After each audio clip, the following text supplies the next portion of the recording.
Now, one last thing that I want to say is that we tend to think of applications, and this is a pet peeve where, it's like your opponent goes like this and gives you a nice long punch. And then you go like, oh, I'm going to deflect and I'm going to kick him in the head.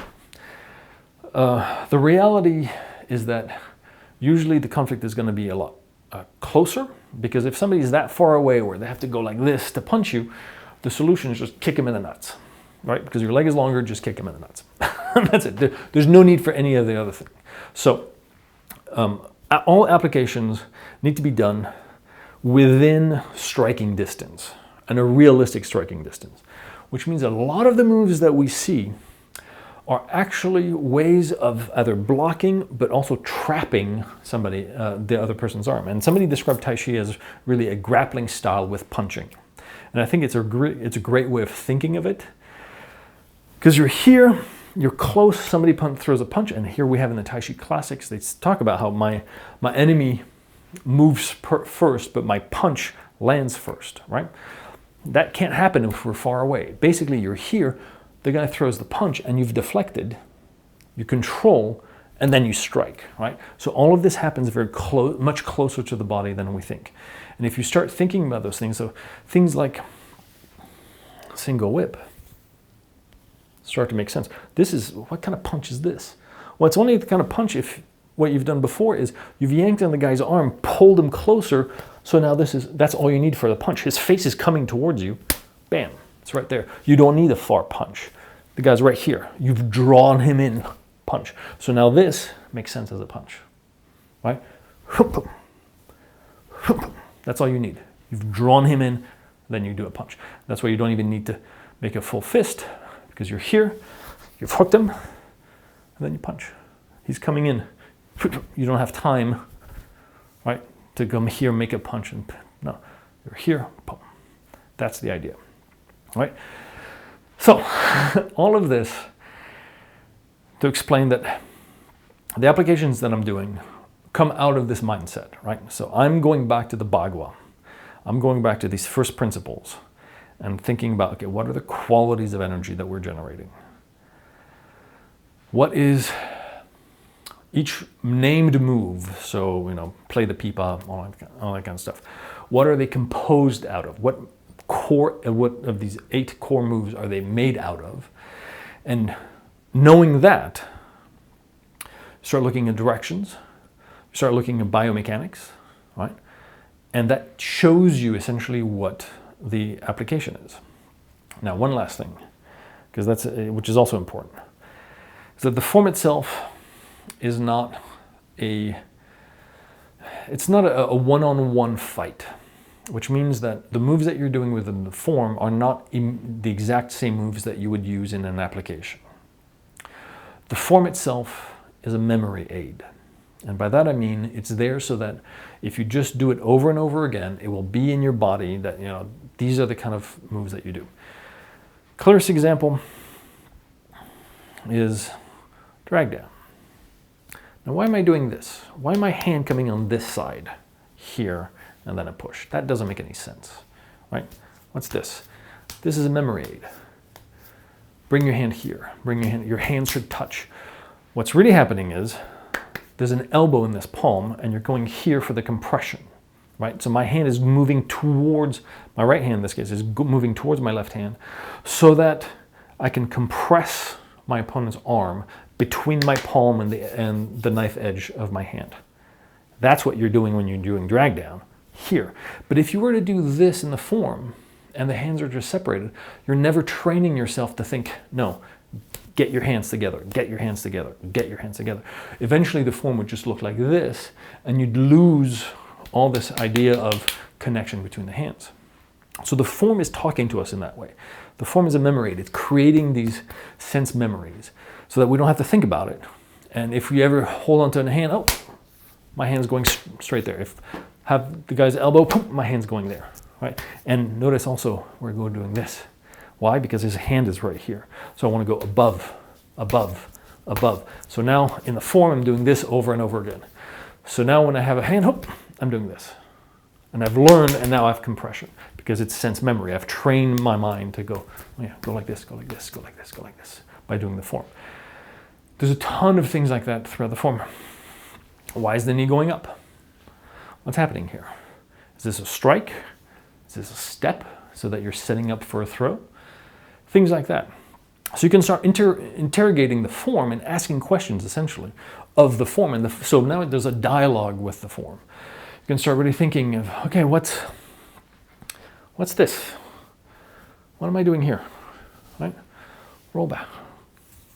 Okay, this I get. Pluck. What's this? If I've done roll back, then a pluck. Okay, so I get why my elbows are up, because I have to do that. The guy's coming at me this way. If I'm going to pluck, if I do a pluck here, I don't have his arm, so I have to do like this, because this gives me, right? This gives me the roundedness, the pluck, so I can really have a hold. So now my elbows are up, but then I drop my elbows, and I have talisman pointing at my wrist, and I do a push. Well, first a punch, and then I shift the weight, and I push. But if I shift the weight, that means that now this hand is the full hand. So this is a punch, and then I shift the weight, and now I'm doing what with this? Push again. So you can start asking questions. Why is that? Why am I dropping the elbows? Why am I holding my hands like this?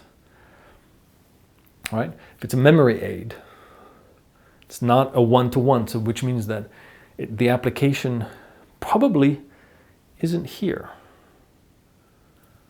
What is this reminding me of? Right?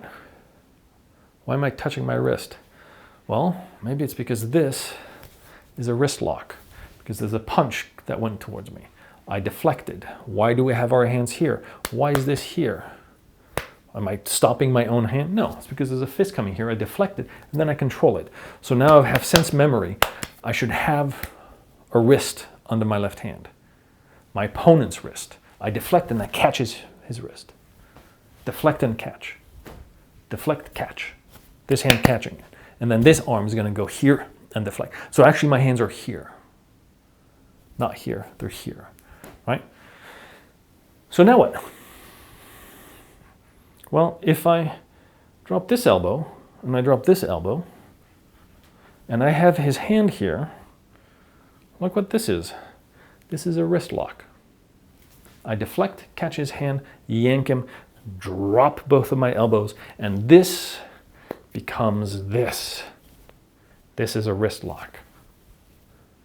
And now it makes sense, because then I punch him, and then when I shift the weight, I push here with this hand against the wrist that's locked, and I can push him back, right?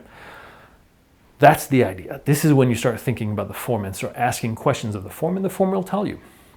Literally, it's pointing at what it's doing. Literally, this hand is pointing at the wrist. It's literally saying, there, look at the wrist.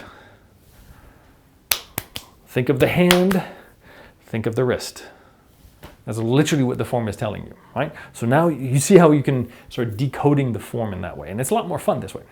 But it's also grounded, again, in these, the Bagua, in these 8 basic moves. Everything comes out of these 8 basic moves. The only variations you have are directions. In which direction are you doing this? And which part of the body are you using to do it with? Because whether you use a hook or an elbow, you can still do a pluck, or your hands, right? So we've seen pluck being done like this, like this, like this, right? So you can do a pluck. You can do a pluck with the leg. The leg doesn't always have to be a kick, right? It can be a pluck. And we see that in the second section. I'm not going to be able to remember exactly the bit. We know when we come here, when we do this, well, this doesn't have to be a kick. As a matter of fact, it makes not that much sense as a kick, considering there's a push right behind it. But it makes a lot more sense as a pluck done with the leg, right? Same with the knees coming up. It can be elbow, like literally elbow strike, in the sense that you're drawing somebody in and they fall onto the elbow, fall onto the knee. That's an elbow strike. All the kicks are pushes, all those things. So yeah, so now you start exploring the form, and it's not just what you've memorized anymore, right? It's not like what you've been told what the application is. No, you can actually kind of explore the form and explore the qualities. What are the qualities? All right, so if that's the quality, then that's the effect that I want. It's an attack, or it's a deflection. I'm plucking as opposed to striking, things like that, right? So that's where I'm coming from. This is where all these applications are coming from. So hopefully that helped in understanding. It's a little bit of a deep dive in there, but once you get your head around it, it changes the way you do TaiChi. It changes the way that you address the form. And as far as I'm concerned, it was eye-opening and very helpful. So I hope it helps you. There you go.